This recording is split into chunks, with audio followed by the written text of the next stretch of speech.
我今日處於一個異常冷靜嘅狀態。唔係啊，你每日都係咁嘅。唔係啊，即係今日係特別冷靜。你夜晚開始撞鬼嗰陣咧，你就會突然之間疏疏地精神失常。唔係，呢個唔係所以每日代表今日會冇事發生。我今日係想講，即係暴風雨嚟臨嘅前夕，通常都係平靜。今次呢度咧就好多死人，好多添啊！冇錯。大屠殺定係咩啊？知邊度？點解咁多死人啊？唔係大屠殺。唔關歷史事嘅。你可以話關歷史事嘅，佢係一個墳場嚟嘅。哦，GG。咁所以咧地底咧就幾廿萬件屍體嗰啲啦，唔知有幾多啦，但係就好多啦。總之就係利物浦呢個聖 James 呢個墳場。死啦！哇，救命啊！喺嗰度可以做咩靈探啊？到底？咩都可以做啊！嗰度玩成晚啊，咁大。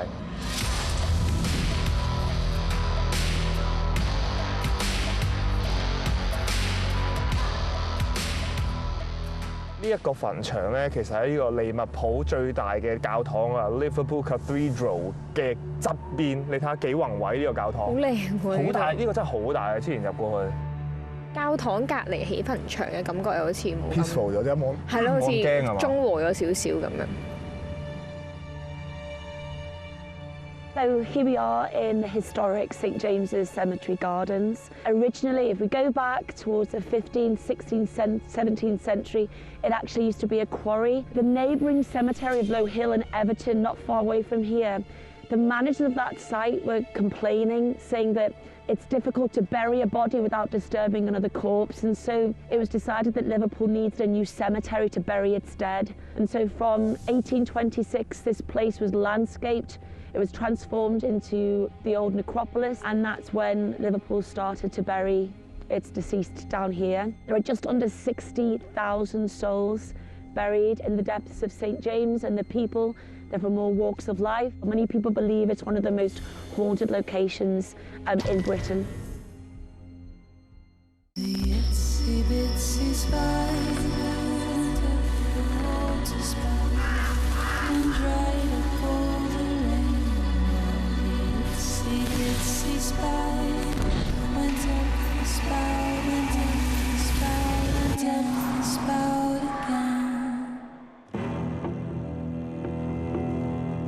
This little section cemetery is really beautiful.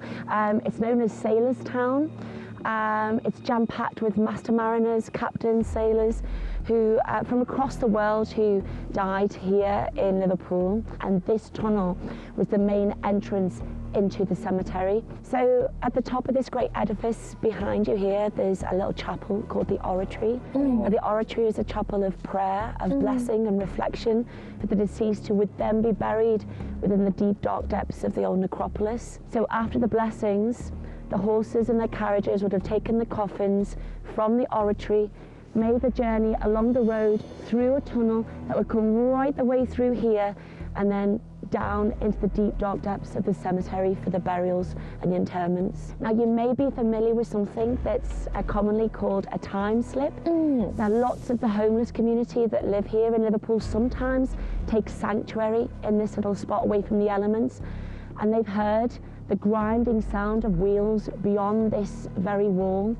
Some of them have even seen the mirages, the spectres of glossy black horses and their carriages and coffins coming through this very wall and then just vanishing into the deep dark depths of the old necropolis beyond. Of course, in 2001, this tunnel was bricked up, but the time slip has occurred before and after the tunnel was bricked up. The main reason for it being sealed for the safety really is to sort of make sure that nobody went down in too deep, but it is quite an old spot.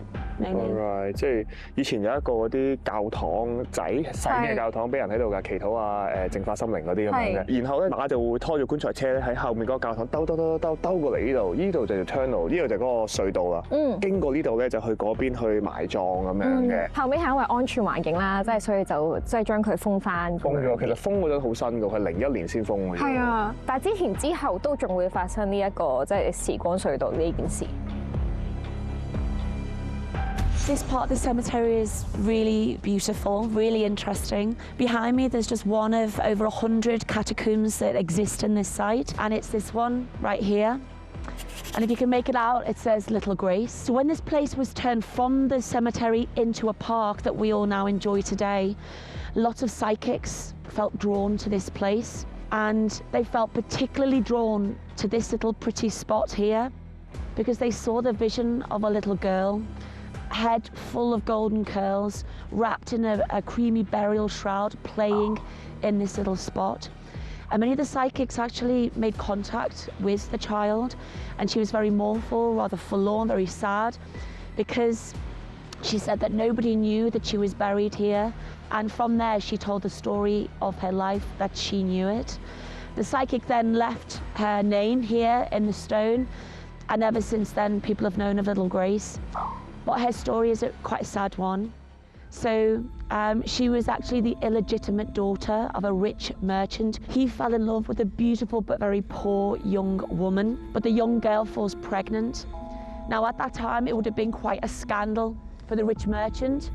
And so what he decides to do is, in a clandestine way, in a sort of in secret. Now when the little girl got to the age of no more than 5 years old, she was snatched away by the cruel claws of the cholera. Now to avoid more gossip, the rich merchant decided to bury the child in secret, and quite honestly, the story of the little child was forgotten about until the place turned into a park, and the psychics then started to make contact with many of the ghosts and spirits in this space. Quite a lot of people do come and leave things for the spirit child, like little ribbons like this, some leave toys, pennies as well. Little gifts can be sometimes found here. But it is quite a solemn spot because actually 44% of those buried here were under the age of 10.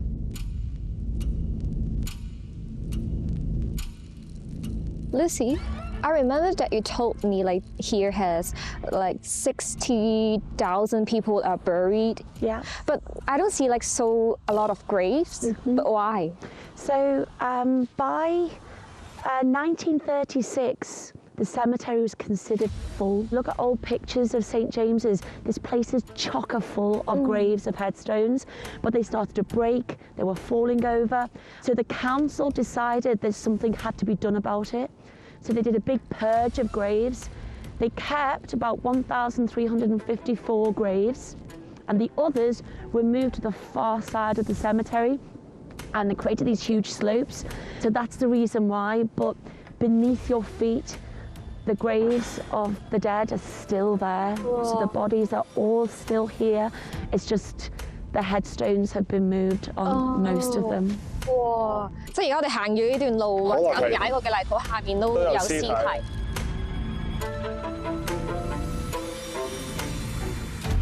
Here we are at actually Liverpool's only remaining natural spring. There's been a spring here, or it was discovered in the year 1775, and ever since then, the residents of Liverpool have drank from it. They believe that if you suffered like weakness of eyes, lowness of spirits, like you felt depressed or sad, or ulcers in your stomach, that if you drank from the water, then it would replenish you, that it would give you a health boost. When you drink from the water, you should put something back, which then relates to the myth of wicked Ginny Greenteeth, who was like, many people would call her a witch, and she would loiter around pools of water just like this and wait upon the vulnerable in society, that being small children and the elderly. And if you were to get too close to the water, then with her iron grip, she would reach out, drag you down, strangle you and drown you. But just one other thing about the magical properties of the water. Have you heard of a ley line? So ley lines, or magic lines, they're kind of like veins that cascade through the city.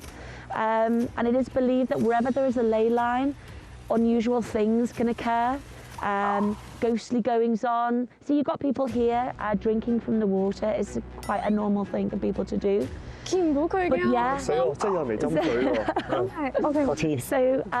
it is believed by the old druids that a ley line runs right the way through the eastern rock that gives the water that flows from here its magical properties. And like you can see, the people from the city still drink from it to this day. 哇！呢係咪神仙水啊？神仙仲要超勁啊！真係有人走嚟飲，佢攞水樽嚟裝走佢啊！佢唔會飲幾啖啊！佢裝完再飲再裝咯。好勁喎！呢個水佢話係1775年咧就俾人發現咗啦，就相信係咩嗰啲地脈嗰啲咩啊？佢話因為有條地脈係沿住呢一度去到北邊嘅，咁咁啱其實就經過咗呢個泉水啦，所以呢個水咧係特別有 power 嘅。Do you see the stone here? There was a mythical tale about a vampire. The story dates back more than 300 years ago, and it tells the story of a man who lived in a house in Everton. Rumours were abound that he had 3 wives and that he'd killed each and every one of them and kept their body parts in jars in the house. Especially around the 1970s, people started to vanish, go missing under really serious circumstances. It was believed that the Everton vampire basically killing the residents of the city centre. The community here in the Georgian Quarter, they came together, they found him, they put a stake through his heart and buried him underneath this here. And to keep him at bay, they also planted a colony of garlic. So we are actually standing on the Everton vampire. Apparently so, yes. Yeah. Oh my How god. safe do you feel? I know, but the garlic's quite good. It's really quite flavoursome, I think. 但係佢話咩70年啊，先埋佢喺度啊？係啊，勁奇怪呢個區鬼。黐線啊！揾七師傅嚟對付佢差唔多。七師傅有個武器。我以為話七師傅祭品，你以為個吸血鬼祭品啊？唔係，對唔住。食幾日啊？七師傅咁大隻大佬啊！哇，好勁啊！頭先佢真係 exactly 呢個墓碑位呢度個火柴人喺度啊！哇！真係有啊！頭先真係喺個墓碑度，但冇咗添而家。有，頭先見到有。哇！個墓碑嗰度。響喎，我冇記到。好多喎！我哋隻吸血鬼啊 exactly 咧係墓碑嗰個位咧，呢度有一隻。哇！係啊，不過我唔驚啊，因為我哋有呢一個七師傅嘅手掌。我要喺我身上攞啲嘢俾你哋㗎。嗱，攞咗啲血出嚟啦，你睇下，我為咗保護你哋，如果唔係佢會吸你哋啲血，你睇下見唔見到滴啲血啊？見唔見啊？見到啊！見唔見？見到，即係係咪滴滿晒佢呢個圓形咁樣。我梗係一路滴一路念咒啦。咁呢個就係你哋免死金牌啦。總之遇到大難啲嘢，遇到危難啲嘢咧，就攞啲血出嚟。係。喂僵屍，唔係淨係攞佢出嚟，係要攞埋我哋啲血，使唔使？唔需要。你啲血都唔值錢啦，係咪？係。你都冇收過法，係。你都冇靈力，係。佢食你啲血冇用啦。佢都冇 power。七師傅話：如果真係出現嘅話，真係要吸都好咧，都係吸佢啲血。即係懟埋佢，唔好吸係啊，七師傅咁樣咯啊嘛。咁所以我就唔係好驚嘅，因為佢應該對我冇興趣。你而家揸住呢個令牌就冇嘢啦，即係開咗部機先，睇下附近有冇任何嘅磁場。哦，真係有啊！頭先喺呢個位咯。得頭先冇嘢嘅喎，頭先部機係冇嘢㗎嘛，你揸住嗰陣。係啊，對埋佢都冇啊。但係其實佢嗰啲現代，佢咪1970年㗎嘛，佢啲現代吸血鬼其實係一個正常人咁嘅樣嚟㗎嘛。做咩叫啲咩？冇嚇我。你見唔見到嗰度有啲嘢啊？地下係咁樣。唔係啊，有嘢喐緊啊！唔好疑神疑鬼啊！唔好嚇我。哇！喂，部機唔停喎，點啊，大佬？係咪你塊牌真係引咗嗰個吸血鬼出嚟啊？可能係，唔係？其實可能冇引佢，反而佢喺呢個位置俾人鎮壓住咧，所以點樣都會 sense 到。佢係冇1秒都冇停過喎部機。我將呢塊牌交翻去製作組，我哋嚇拎遠啲先嚇。其實我覺得咧，未必召喚咗佢出嚟喎，係咪咧？未必關塊牌事，因為佢喺呢度，所以就一定會有感應。唔係，但頭先未拎塊牌出嚟之前，佢真係冇響到㗎。你一拎完之後，佢就係咁響唔停喎。你刺激咗佢㗎？咁點啊？我試下鬧走佢。好，七師傅通。你啊，同我拉翻我弟弟。有少少搞笑妹。咁點算啊？佢係咁響。唔係咁冇辦法嘅，咁佢要響，因為佢喺度，佢瞓呢度㗎嘛，你冇理由趕佢走㗎嘛。不如咁啊，佢唔走，我哋走。咁我哋走，我哋走而家，你唔好再嘈啦。拜拜。我係七師傅，走。真係咁響，冇黐線。 真係咁響，冇黐線。哇！我哋最後一集咧，最有 budget 啊，有呢嚿嘢啊！呢個勁嘢嚟喎。呢個係集合晒我哋玩你咁多樣嘢喺度啊！下面嗰行咧就係只要有震動啦，佢就會着燈啦。咁你見而家喐下佢，哇！係咁着啊！跟住中間呢一行咧，如果有啲電磁波啊，有靈體靠近咧，佢就會着嘅。然後呢個係溫度啦，跟住會斬咗藍色燈，有任何變化都會斬藍色燈話俾你聽啊！係。咁我哋擺喺度，哇！好大空啊！黐線，所以係咁斬啊！下邊呢度，我擺喺呢度，咁啊擺呢條 Grace 呢度位。係。頭先我聽咗阿 Lucy 講啦，咁我哋而家就嚟料啦。你玩尋龍車啊？黐線，點解一講都咁大風嘅？好恐怖喎！係喎，頭先冇咁大風喎。嚟啊，我哋咁凍啊，問下佢係咪阿 Little Grace 啦？快啲完咗啊，搭完就收工啊！好啊 ，Little Grace，Are you here？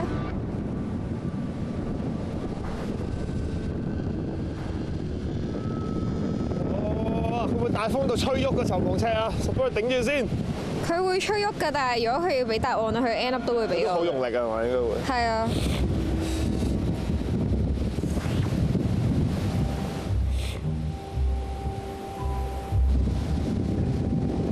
要俾得少少時間佢 ，sorry。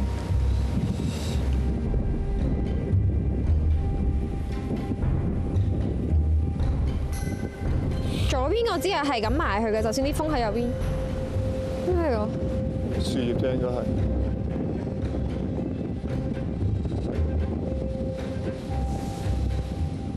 喺度，你係咪埋咗喺我哋而家企緊嘅地方啊？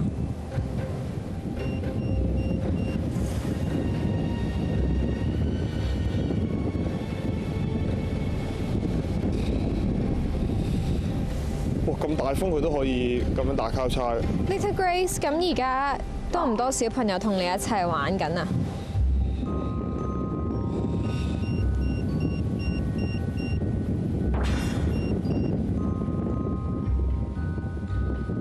唔係咁恐怖，即係點啊？如果真係一班小朋友陪住佢，就一齊撞喺度，一齊以後都唔肯走咁樣一齊玩啊！好恐怖喎！你一問呢題，佢係咁響喎，大佬。哇！我擺去邊度都響喎。會唔會有多過10個朋友仔陪你玩啊？如果有嘅話，你俾個 yes 我啊！呢個風好大，但係佢係會打翻轉頭㗎。佢真係會打翻轉頭㗎，你睇下見面到啲尺啊！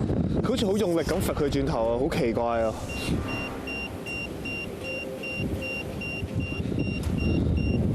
其實真係唔 make sense 咯。如果你好大風，因為而家風向呢邊㗎嘛，應該全部兩邊都即係兩支針指晒嗰邊㗎嘛。但係會去答 yes 啊，即係有多過10個小朋友喺度同佢一齊玩。咁恐怖！我諗呢度應該唔止1個小朋友喺我哋隔離咯。咁而家呢度有小朋友陪你玩，你會唔會覺得開心啊？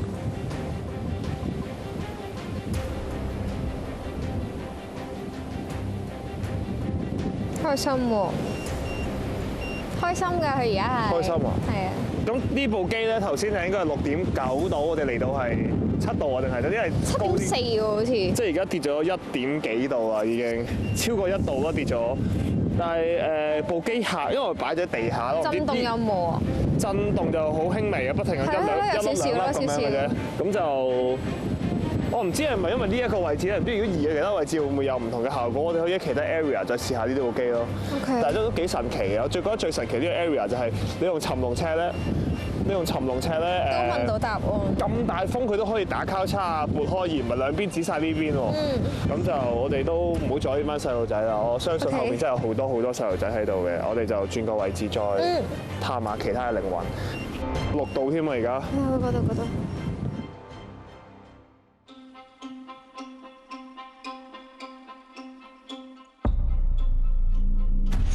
都幾恐怖，因為你見到咧就圍住我哋咧嗰邊啦、呢邊啦，我隔離都有份，全部都係啲墓碑嚟嘅。咁我相信就係嗰啲喺海難死咗嘅人啊！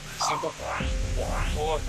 個劈波係一直咁多集都冇喐過㗎，而且你見到而家其實我哋固定咗一個位置嗰度，佢冇理由會喐㗎，但係佢就係咁斬。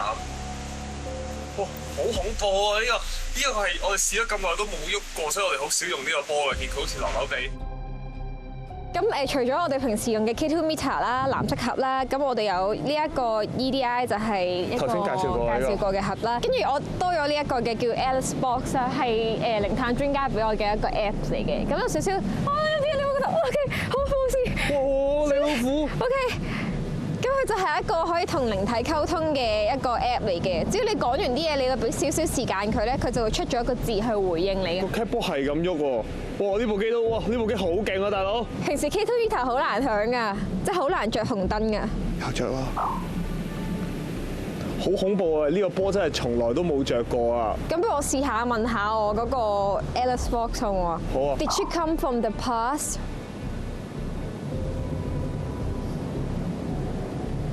Where did you come from?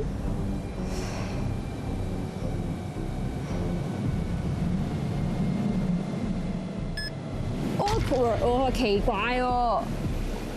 你問呢個問題好奇，係咪我咁樣問好奇怪 ？How many spirits are here right now? Is it a lot or just few? 係咪俾你啊？佢又唔想同我講嘢喎。Secret 啊！佢話 secret 啊！佢唔可以話我知喎。Secret 代表咩？Strong 啊 ！Strong 真係好勁好多啊！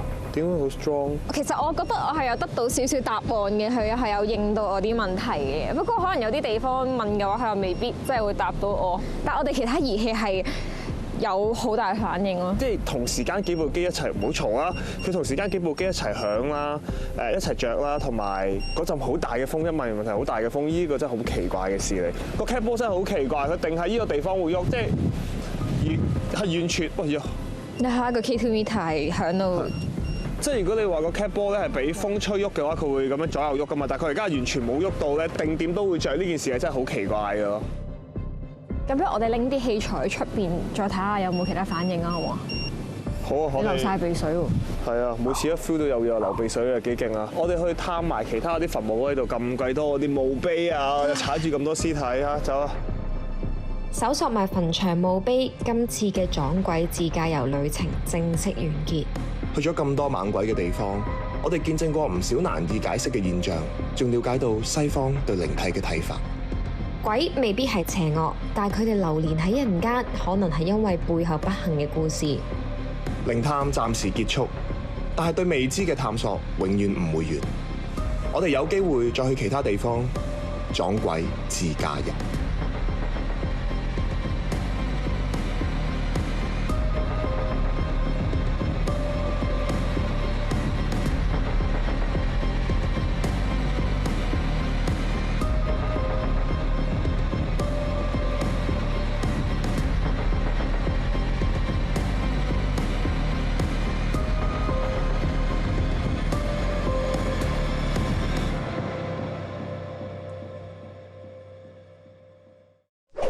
記得 subscribe 呢個 YouTube channel， 更多 ViuTV 嘅足本節目將會定時上架，撳埋個鈴鈴，一有新片即刻通知你。